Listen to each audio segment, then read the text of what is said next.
আজ জিয়াউর রহমান আমাদের মাঝে নেই, কিন্তু তার রেখে যাওয়া যে বিস্ময়কর জাতীয়তাবাদ, যে অসাধারণ একটি দর্শন, সেই দর্শন বাংলাদেশের টেকনাফ থেকে তেতুলিয়া, রূপসা থেকে পাথুরিয়া, তামাবিল থেকে বাংলাদেশ বন্ধ কোটি কোটি মানুষ সেই দলের আদর্শকে ধারণ করে, লালন করে, পালন করে এবং দীর্ঘ 17 বছরের জুলুম, পীড়ন, হত্যা, গুমের মধ্য দিয়েও শহীদ জিয়াউর রহমানের দলকে, তার আদর্শকে আজও কেউ বিলীন করতে পারে নাই, ধ্বংস করতে পারে নাই। প্রিয় সহকর্মীবৃন্দ, আপনারা নিশ্চয়ই জানেন যে আমরা একটা কর্মসূচি দিয়েছি।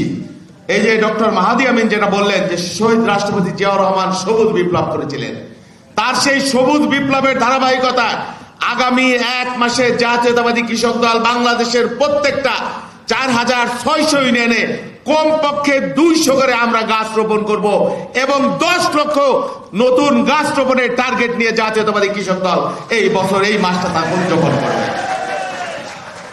শহীদ রাষ্ট্রপতি জিয়াউর রহমান একজন বিস্ময়কর ব্যক্তিত্ব, একজন অসাধারণ জাতীয়তাবাদী, ধূমকেতুর মতোই তার আবির্ভাব।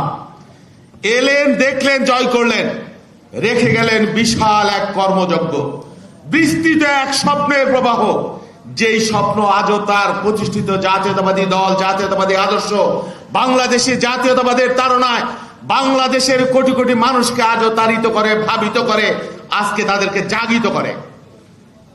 তার প্রিয়তমা পত্নী দেশনেত্রী বেগম খালেদা জিয়া এবং তার জ্যেষ্ঠ পুত্র তারেক রহমান নিরলস পরিশ্রম করে অন্যায়ের বিরুদ্ধে, ফ্যাসিবাদের বিরুদ্ধে, জুলুমের বিরুদ্ধে এই বিগত 17 বছর এবং তারও আগে 82 থেকে 90 সামরিক স্বৈরাচার হুসেইন মোহাম্মদ এরশাদের বিরুদ্ধে যেভাবে লড়াই করেছেন, বাংলাদেশের গণতান্ত্রিক অগ্রযাত্রা অব্যাহত রাখবার জন্য দুনিয়ার ইতিহাসে তা এক বিরল আন্দোলন, সংগ্রাম এবং প্রতিবাদের ইতিহাস হয়ে থাকবে যুগে যুগে, কালে কালে।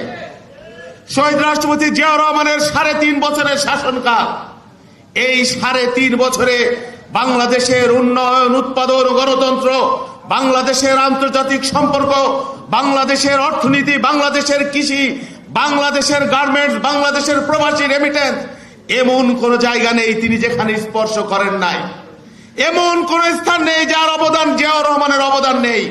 কিন্তু ষড়যন্ত্রকারীরা জিয়াউর রহমানকে বেশি দিন বাঁচতে দেয় নাই, কারণ বাংলাদেশ রাষ্ট্রকে তারা তাদের টার্গেট মতো বাংলাদেশ রাষ্ট্রকে দাবিয়ে রাখবার জন্য, বাংলাদেশ রাষ্ট্রকে একটি ব্যর্থ অকার্যকর রাষ্ট্রে পরিণত করবার জন্য ষড়যন্ত্রকারী প্রাণীরা প্রথম থেকেই তৎপর ছিল। শহীদ রাষ্ট্রপতি জিয়াউর রহমান যখন ক্ষমতায় আসলেন, তলাবিহীন ঝুরির বাংলাদেশ, দুর্ভিক্ষ পীড়িত বাংলাদেশ, সেই বাংলাদেশকে তিনি খাদ্যে স্বয়ংসম্পূর্ণ করে, সামরিক বাহিনীর বিশৃঙ্খলা মোকাবেলা করে, 19টি সামরিক কু মোকাবেলা করে বাংলাদেশের সামরিক বাহিনীর মধ্যে তিনি শৃঙ্খলা ফিরিয়ে এনেছিলেন। দুর্ভিক্ষ পীড়িত বাংলাদেশে তিনি অর্থনৈতিকভাবে খাদ্য উৎপাদন স্বয়ংসম্পূর্ণ করবার জন্য আধুনিক কৃষি যন্ত্রের আমদানি করেছিলেন। সবুজ বিপ্লবের মাধ্যমে, জিকে প্রজেক্টের মাধ্যমে, বাংলাদেশে খাল খননের স্বেচ্ছাশ্রমের মাধ্যমে খাল খননের মধ্য দিয়ে অবারিত পানি প্রবাহের ব্যবস্থা করেছিলেন। ফারাক্কার ন্যায্য হিস্সা আদায়ের জন্য জাতিসংঘে ভূমিকা রেখেছিলেন এবং একমাত্র শহীদ জিয়াউর রহমানের সময়ে বাংলাদেশ 35 লক্ষ কিউসেক বাংলাদেশের পানি আদায় করতে পেরেছিল।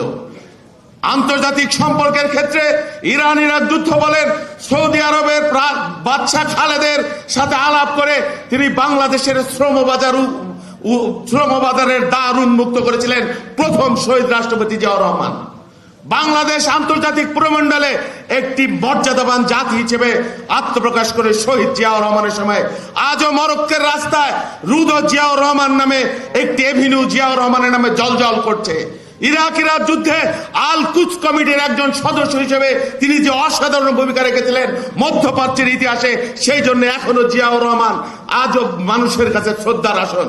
সৌদি বাদশাহ খালেদ, মিশরের জামাল আব্দুল নাসের সহ অসংখ্য রাষ্ট্রীয় ব্যক্তিত্ব শহীদ জিয়াউর রহমানকে ব্যক্তিগত বন্ধু বলে সমীহ করতেন, সম্মান করতেন, মর্যাদা দান করতেন।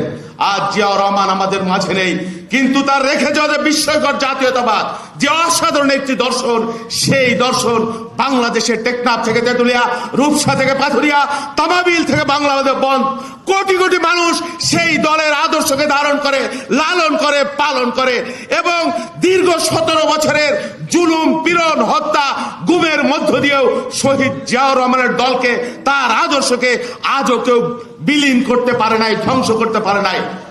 বিগত 17 বছর শহীদ রাষ্ট্রপতি জিয়াউর রহমানকে 400 টাকার মেয়র, পাকিস্তানের দালাল, নানাবিধ কলঙ্ক দিয়ে তাকে বাংলাদেশের মানুষের মন থেকে মুছে ফেলবার চেষ্টা হয়েছে। বিমানবন্দর থেকে, স্থাপনা থেকে, ইতিহাস থেকে শহীদ রাষ্ট্রপতি জিয়াউর রহমানকে ভিলেন বানাবার, খলনায়ক বানাবার জন্য হেন কোনো অপকর্ম নেই যা করা হয়নি। কিন্তু বাংলাদেশের মানুষ যাকে হৃদয়ে ধারণ করে, কোন ফ্যাসিবাদ, কোন স্বৈরাচার ক্ষমতা নেই, তাকে মানুষের মন থেকে বিদ্রোহ করে। বাংলাদেশের গণতান্ত্রিক অগ্রযাত্রা, বাকশাল থেকে বহুদলীয় গণতন্ত্র, সংবাদপত্রের স্বাধীনতা সহ সমস্ত কিছু বাংলাদেশের গণতন্ত্র উত্তরণে জিয়াউর রহমানের যে অবিস্মরণীয় অবদান, সেই অবদানের জন্য যুগে যুগে, কালে কালে জিয়াউর রহমান বাংলাদেশের মানুষের অন্তরে, বাংলাদেশের মানুষের হৃদয়ে দেদীপ্যমান থাকবেন, জজল্যমান থাকবেন বহুকাল ধরে। যতদিন এই দেশ থাকবে, দেশের মানুষ থাকবে, এই জনপদ থাকবে, এই ভূখণ্ড থাকবে, জিয়াউর রহমানকে কেউ কোনোদিন মানুষের অন্তর থেকে মুছে ফেলতে পারবে না। আজকের দিনে আরেকটি কথা, শহীদ জিয়াউর রহমান, তার যে দেশপ্রেম, তার যে কর্তব্যনিষ্ঠা, তার যে সততা, সেই সততাকে আমরা যাতে ধারণ করতে পারি হৃদয়ে, কাজে, আমাদের কর্মে, দলীয়ভাবে, সামাজিকভাবে, রাজনৈতিকভাবে, সেই প্রত্যয় এবং কমিটমেন্ট আমাদের সকলকে ধারণ করতে হবে। এই প্রত্যাশা ব্যক্ত করে সবাইকে ধন্যবাদ জানিয়ে আমি আমার বক্তব্য শেষ করলাম। আল্লাহ হাফেজ। বাংলাদেশ জিন্দাবাদ। শহীদ রাষ্ট্রপতি জিয়াউর রহমান অমর হোক। বেগম খালেদা জিয়া জিন্দাবাদ। তারেক রহমান বীরের বেশে আসবে ফিরে বাংলাদেশে। আসসালামু আলাইকুম।